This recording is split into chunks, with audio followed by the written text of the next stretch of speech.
Olá, tudo bem? Seja bem-vindo ao Perdic. No vídeo de hoje falaremos sobre esse quadrinho aqui, ó, Capitão Britânia, de Alan Moore e Alan Davis. Então, pessoal, como vocês bem podem perceber, né, o fundo mudou. Passei aí por uma perda recente e se você acompanha as outras redes e até o nosso podcast Uma Opinião lá nas produções em qualidade, muito provavelmente já tá por dentro do que rolou, né, da infelicidade que aconteceu na minha família, e aí eu tive que me mudar. Tanto que a coleção já foi organizada e tal, mas do jeito que tá o computador aqui, vocês não vão poder ficar vendo, né? Como tá disposta a coleção, mas acredite, tá tudo bem organizado e cuidado. Antes de começar a resenha também, depois desse adendo, como eu disse, do quarto, gostaria de agradecer a todo mundo que mandou mensagem, as pessoas mais próximas, que têm ciência do ocorrido e que mandou os, digamos assim, os devidos sentimentos de luto, os pêsames, etc. Então, muito obrigado a todo mundo aí e vamos começar a resenha. Primeiro mostrando pra vocês, pessoal, aqui, tá bom? Edição de capa cartão, essa é a lombada, tá? Espero que dê pra tudo vocês verem aí, tá? E essa é a contracapa. Quando vocês forem ver lá no final do vídeo, tá bom? É a edição da Salvate Preta, que era a primeira que eu tinha, e de quando eu fiz essa resenha primeiramente nas outras redes. Então não estranhe alguma foto e tal, porque o papel, por exemplo, da guarda tem os desenhos e tal. E assim, essa edição aqui, por que eu troquei, né? Porque, porra, capa dura pela capa cartão. Ambas são, se não me engano... não, na realidade a Salvate Preta tem papel couché de recheio e essa aqui é o LWC, porque, como tá passando aí na ficha pra vocês, é uma edição de 2015, essa aqui, tá? Por que eu troquei? Porque além de estar barato, porque eu comprei, se não me engano, naquele acervo do Miranda, que eu já expliquei algumas vezes, acho que aqui também, e principalmente lá nas produções sem qualidades do Geek Indica, essa edição tava lá, o preço estava acessível e eu procurei saber mais, e essa edição possui algumas histórias anteriores à própria fase Alan Moore e Alan Davis. Eu ainda não tive oportunidade de ler essas edições mesmo, mas quando eu pude comprá-la, comprar essa edição, eu me desfiz da Salvate, optei pela edição mais recheada de histórias e tá guardado aqui, outro dia eu releio e vai estar tudo direitinho, né, para eu poder aproveitar mais a edição em si. Se não me engano, a Salvate tem alguns extras mais pertinentes, essa aqui tem pouco, acho que são só capas e coisas do tipo. Vamos começar, né? Diferentemente da edição da Salvate, que é apenas o período Alan Moore e Alan Davis, esse encadernado de capa cartão traz pra gente um período um pouquinho pra trás. Edições, na verdade, logo em seguida, não sei se tá certo, logo anteriores, né? A fase propriamente dita que tem na Salvate Preta. Tô falando assim em matéria de comparação, porque como eu disse, o texto que eu fiz é baseado na Salvate, tá bom? O roteiro dessa época, antes do Moore, é do Dave Thorpe. Eu não sei, como eu disse, eu não li, não poderia avaliar. Então, falando propriamente agora da fase do Moore e do Davis, a gente é jogado num mix de viagens espaciais, dimensionais, vamos dizer assim, né? E uma trama envolvendo o multiverso, viagens do próprio Britânia e outras tramas paralelas correndo em outras realidades alternativas.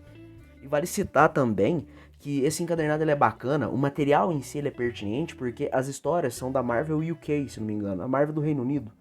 E então o personagem ele era meio que não seria escanteado, dependendo, mas ele tinha uma maior liberdade para tratar de certos temas. Como eu disse, esse lance do multiverso é uma obra, essa fase do Moore pelo menos, ela é de 81, 82 ali, então é antes mesmo da própria crise nas Infinitas Terras da DC. E aí você pensa, poxa, é um negócio inovador? De certa forma, sim, por causa da época não estava sendo tão habitual essas questões de multiverso, né? E como toda a trama é posta e desenvolvida, é muito bacana. E digamos assim, é uma das primeiras coisas de vulto, de certa forma, que o próprio Moore trabalhou. Mas é o derradeiro na Marvel, se eu não me engano. Quando eu tava falando essa questão do multiverso, né, do diferencial e da época, é porque você não via tanto, né? E aí com isso ele tem até uma maior liberdade para extrapolar, mexer um pouco, né, reinventar a roda em matérias de multiverso. Diferentemente dessa saturação que a gente tem hoje em dia, é aranha verso, é não sei o que verso, é minha mãe de calcinha verso, sabe? É bobo, chega a soar ridículo. Não que seja ruim o conceito de multiverso, eu gosto bastante, né? Tem até aquele multiverso DC do Grant Morrison com uma caralhada de gente desenhando, que é legal a ideia, a história em si é meio paia, né? Mas quando bem desenvolvido e quando bem aplicado, o conceito de multiverso é muito bacana. Assim como, por exemplo, no desenho, né, no filme animado do Aranhaverso, o primeiro, o segundo capítulo que tá aí pra gente assistir também. Reforçando mais uma vez, né, essa resenha vai ser baseada no material da Salvat, que é da fase Moore e Davis, tá bom? Tem essa parte do Dave Thorpe, mas eu ainda não tive a oportunidade de resenhá-la.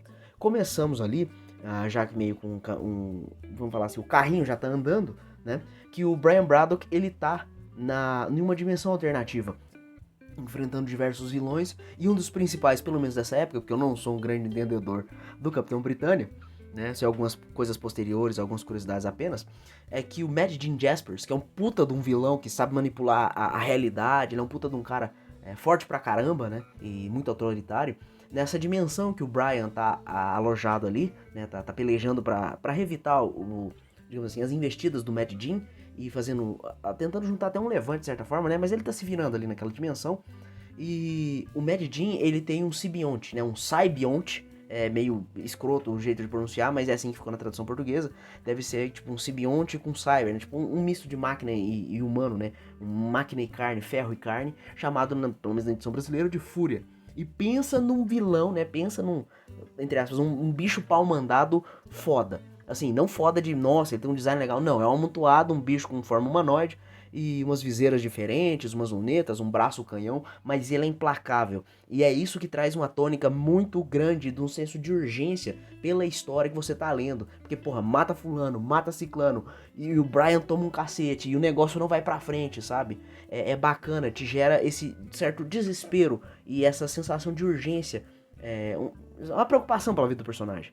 E como eu disse, essa perseguição do Fúria a mando do Jim Jaspers, ele peleja, ele luta, ele combate, porque nessa realidade, além de ter todo um sistema de opressão muito forte, né, com mão de ferro, vamos falar assim, né, a base da rédea curta, muito instaurado pelo próprio Jim Jaspers, com o auxílio do Fúria, que é o pau mandado dele, como eu disse, o Brian ele peleja muito, ele combate, só que ao ponto de quase morrer, ele é trazido, né?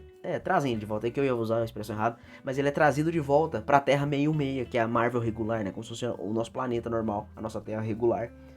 Na Marvel, no caso, o universo regular é chamado de 616. Né? Os números têm vários e muito grandes, enquanto que na DC é mais simples, é 1, 2, 3, Terra X, é mais tranquilo, tá? Então, assim, nesse caso, o Brian ele peleja ao ponto de quase morrer, ele é trazido de volta. E aí a gente vai ter digamos assim, a revitalização do personagem feito pelas mãos do Moore. Durante essa questão ali, entre essa peleja, digamos assim, contra o Fúria pela primeira vez ali, do que ele quase morre, e os próximos arcos, né, os arcos posteriores que tem no encadernado, a gente tem umas coisas ali de entre safra, como uma Capitã Britânia, se não me engano, de uma outra dimensão, que tá tentando encontrar o Brian Braddock, e também a própria questão da desconstrução do personagem para ele ser reconstruído, porque para você talvez que não conheça o personagem, ele era um cara, tipo, a roupa era bem diferente, o cabelo dele era exposto, sabe? Depois vocês pesquisem aí e vejam umas roupas. Hoje em dia essa roupa mais iconoclasta, talvez não seja a palavra correta, né? Uma roupa mais, digamos assim, ilustre, conhecida, né? Se tornou um ícone, isso que eu quero falar, né? Se tornou mais conhecida depois dessa revitalização, e se não me engano até hoje o personagem ele usa esse traje, né? Que ele muda, certas coisas são transformadas, né? Ele tem meio que um retcon, uma revitalização, uma zerada na origem dele, e o Alan Moore meio que mexe as pecinhas, coisa que você vai ver muito costumeiramente em trabalhos posteriores, tanto que é legal de você ver aqui que se você, tipo assim, é do cara meio cismado igual eu gosto de poder feito, vai ver que é meio monopapo, como eu falo, né? É meio monotema, assim como no Jodorowsky, como eu falei lá no Geek Indica, por exemplo, de vários trabalhos do Jodorowsky, envolvendo, né, relacionamento entre parentes, regimes autoritários, alguma coisa envolvendo a intersexualidade, né, questões de pessoas hermafroditas e coisas do gênero, né. Nessa matéria, em matéria de papos, vamos dizer assim, né, temas do Alan Moore, ele é muito chegado nesse lance da desconstrução e reconstrução de personagens, seja de caráter, conceitos, resetar a origem. O próprio Miracle Man tem uma baita de uma resetada, né, uma baita de uma volta que ele dá para justificar as histórias clássicas antes dele mesmo ter trabalhado, né, que também é desse período britânico na Marvel que ele fez, ele participou lá, né. Se não me engano, acho que é isso mesmo. Como eu falei, o Capitão Britânia desse período de Marvel foi a última coisa que ele fez. Se não foi, talvez foi o Miracle Man. Voltando aqui à questão do arco, né? Ele tem essa reconstrução daquele lance mais místico, lendas arturianas, etc, para passar para uma parada mais sci-fi, né? Ficção científica, modificação de genes. Ele ganha uma incrementada, né? Dá uma turbinada nos poderes dele e ele mesmo troca de traje, se não me engano, com o seu retorno à Terra 616. Bom, Além dessa questão da desconstrução e, entre aspas, temas repetidos, mas como eu disse, é de se relevar, porque é um humor no início de carreira, né? Essa coisa, por exemplo, de lances autoritários, você vai ver muito, um pouco no Watchmen, talvez, né? Por causa da lei de anti-vigilantes, vamos falar assim. Tem muito tempo que eu li o Watchmen, preciso de reler. Mas no V de Vingança isso é muito latente, isso é muito forte, né? Esse lance do autoritarismo, a coisa contra o vigilantismo também, além da própria questão de liberdades individuais.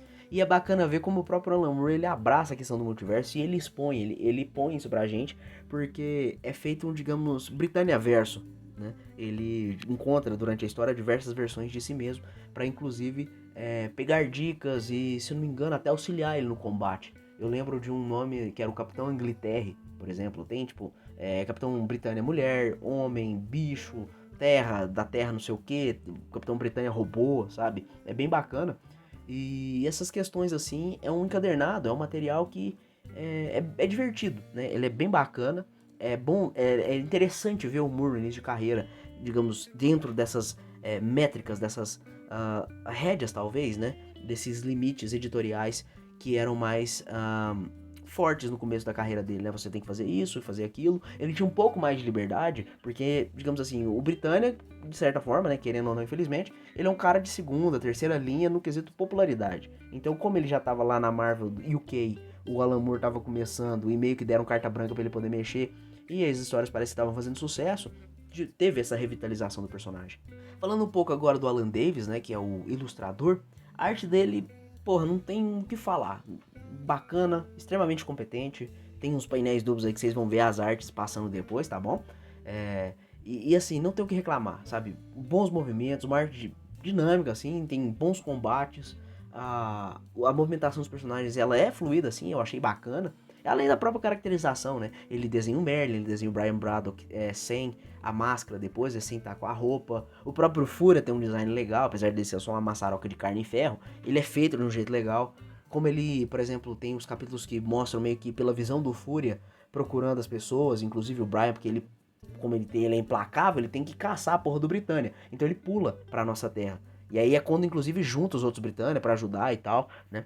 E assim, não tem o que falar, resumindo, né? Isso é um cara do caralho, sabe? Ele, inclusive, se não me engano, ele participou da Excalibur. O Alan Davis desenhou a Excalibur aí, aqui no Brasil são uns 4 volumes, com a arte dele. E, assim, é um cara completo. Se não me engano, ele tá vivo até hoje. E aí, só pra encerrar, falando um pouco mais da questão da história, pra eu não esquecer e minhas 300 abas mentais serem fechadas, é que a questão do arco, como eu disse, esse lance da desconstrução, esse parênteses enorme que eu fiz, é que depois os arcos posteriores são o julgamento de Saturnine, que é uma moça, se não me engano, do futuro, né? Ela é meio que uma paixão, né? Aquele lance platônico, a femme fatale ali do universo do Braddock, né? Do Britânia.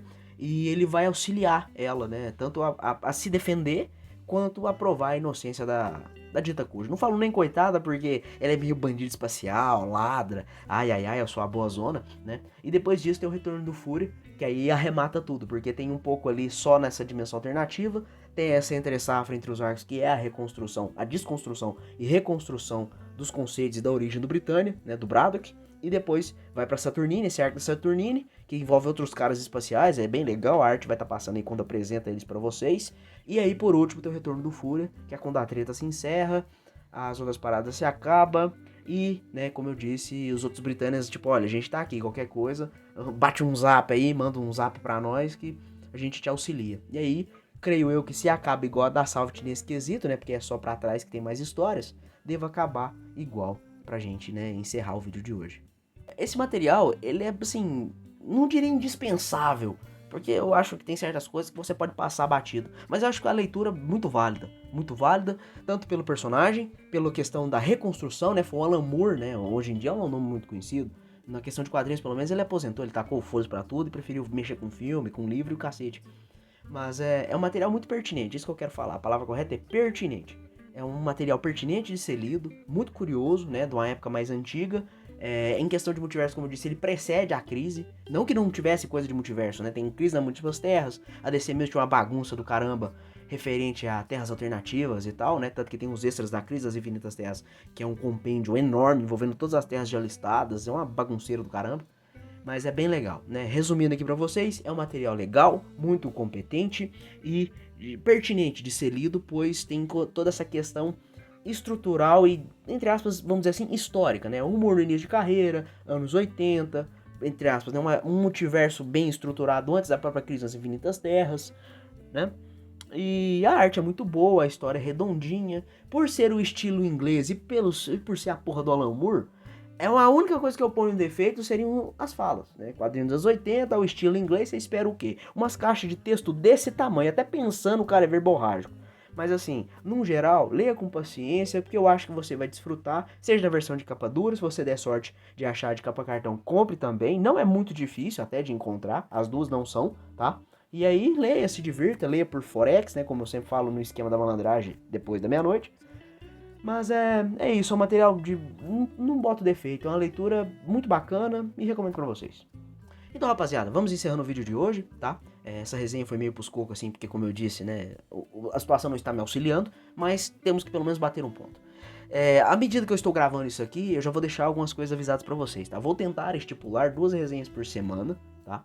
As lives aos sábados, como já foi, inclusive já feita, você que acompanha nosso canalzinho singelo, já viu que já nós soltamos o primeiro Notícias da Semana, que não só são estritamente notícias, né, tem alguns causos também. E é isso, creio que faremos assim a programação, fazendo aqui pra vocês, pra ficar fácil, tá?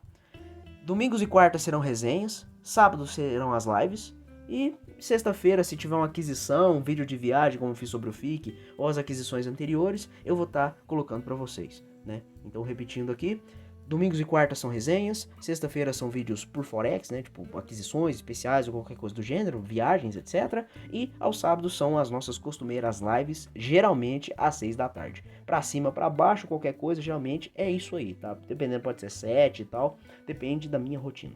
Então eu espero que vocês tenham gostado do vídeo, me desculpe qualquer coisa, se tiver alguma dúvida aí deixa nos comentários que eu vou estar respondendo na medida do que eu lembrar do material em si, tem um certo tempo que eu li, mas eu acho que é tudo. Também aqui na descrição vai estar os nossos links gerais e se tiver, né, por um milagre, qualquer coisa, o link na Amazon aí pra você adquirir. Se você gostar de comprar, preferir coisa de segunda mão por causa dos preços, também temos o catálogo Perdgeek, tanto no WhatsApp quanto no Telegram, é só entrar em contato ou pesquisar por conta própria lá que você consegue se guiar muito bem também. Tá? Então eu acho que é tudo, me desculpe qualquer coisa, nos vemos no próximo vídeo aí e nos acompanhe, né? Tanto a questão aqui do meu quarto, quanto nas resenhas e os outros materiais que eu estou estipulando aí para fazer para vocês.